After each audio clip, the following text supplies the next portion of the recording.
বাবারে বাবা, তোমরা কমেন্ট করে জাস্ট মাথা খারাপ করে দিয়েছে। দিদি তোমার চাপা গাছের আপডেট দাও, কি করে গাছটা লাগিয়েছো, মাটিতে কি কি দিয়েছে, গাছটার বয়স কত। আমাদের গাছের বয়স এত বছর হয়ে গেছে কিন্তু ফুল ধরছে না। তো চলো সবার প্রশ্নের উত্তর নিয়ে আজকে চলে এসেছি।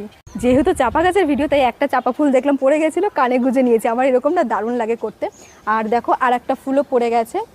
এই চাপা গাছটার ডাল আমি 1.5 বছর আগে আমাদের এখানে একটা স্কুলের পেছন থেকে ভেঙে এনে লাগিয়েছিলাম। এই গাছটা কতটা লম্বা হয়েছে জাস্ট দেখো।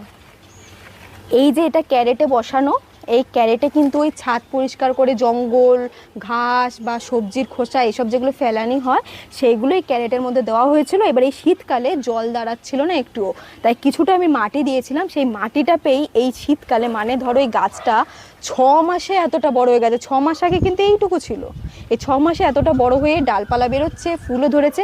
আর একটা ডালও কিন্তু 1.5 বছর আগে এটার সাথে লাগিয়েছিলাম, দেখবে এসো, ওইটা কিন্তু আর ভালো গ্রোথ হয়নি। এই যে